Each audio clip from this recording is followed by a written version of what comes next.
We have to get better as individuals. Yeah. We have to be the opposite of what they want us to be.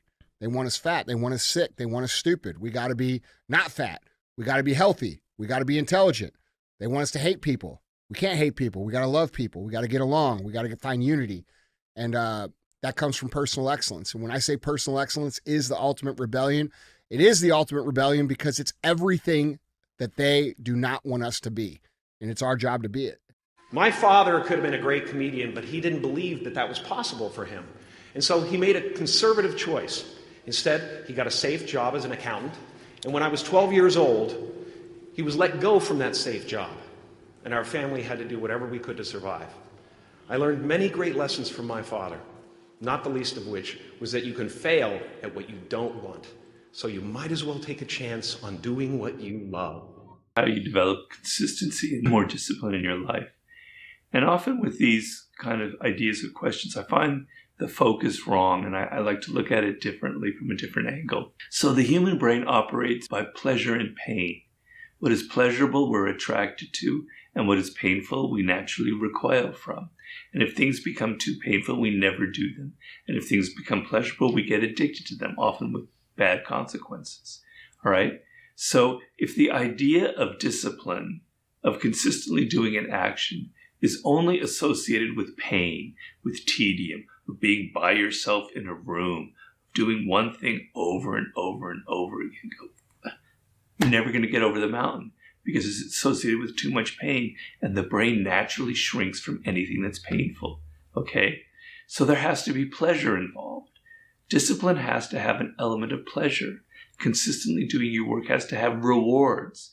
Reward is the key word here, right?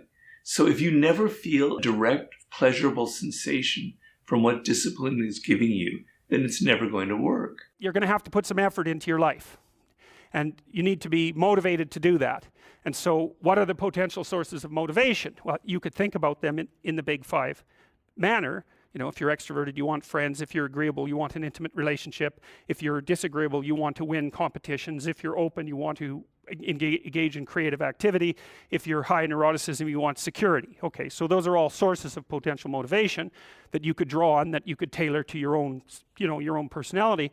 But then there are dimensions that you want to consider your life across. And so we ask people about, well, if you could have your life the way you wanted it in 3 to 5 years, if you were taking care of yourself properly, what would you want from your friendships? What would you want from your intimate relationship? How would you like to structure your family? What do you want for your career? Well, how are you going to use your time outside of your job?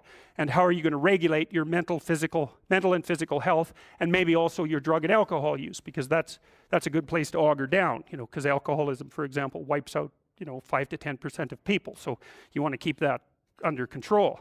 And then so maybe you develop a vision of what you would like your life to be, and that associates the goal. Once the goal is established, and then you break down the goal into micro processes that you can implement.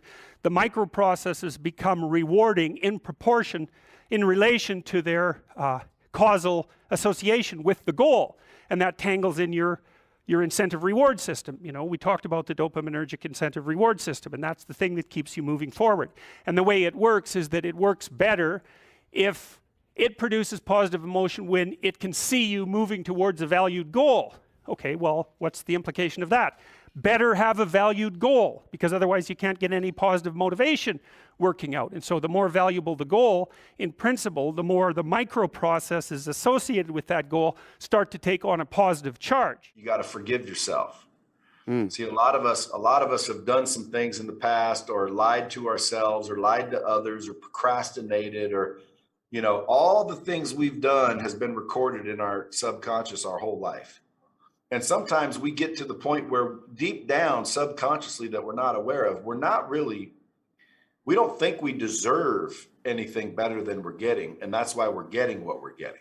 See, you're never going to outperform your own self-image. So you may not be aware of it because we grow these things called egos to protect ourselves, but you theoretically could completely think you're a loser without even knowing you're a loser. So step one is forgive yourself and others from this point forward. You got to openly and honestly forgive yourself and others. Wipe the slate clean. There should be no resentment towards yourself, no resentment towards anybody else. Look, the first step that leads to our identity in life is usually not, I know who I am. I know who I am. That's not the first step. The first step's usually, I know who I am not. Process of elimination. Defining ourselves by what we are not is the first step that leads us to really knowing who we are. Well, those people, those places, those things, stop giving them your time and energy. Just don't go there. I mean, put them down. And when you do this, when you do put them down, when you quit going there, and you quit giving them your time, you inadvertently find yourself spending more time and in more places that are healthy for you, that bring you more joy. Why? Because you just eliminated the who's, the where's, the what's, and the when's that were keeping you from your identity. I used to go to bed every night worrying about all the things I did wrong that day, and trust me, the list was long. Now I go to bed trying to focus on that day's moments of joy. It is the greatest irony of my life that losing my husband helped me find deeper gratitude. Gratitude for the kindness of my friends, the love of my family, and the laughter of my children. My hope for you is that you can find that gratitude, not just on the easy days like today, but on the hard days when you will need it. You commit to do what you say you're going to do. From this day forward, if you say you're going to do it, you do it. So if you're anxious when you hear that because you're like, that's tough. Well, just remember that you're the only person that gets to decide what you agree to or don't agree to. So just quit agreeing to everything if you're so worried about it. Like really think about what you're going to commit to. That'll make you more ethical. Your integrity levels go up all by itself. But you have to commit to do what you say you're going to do. And from that day forward, do it.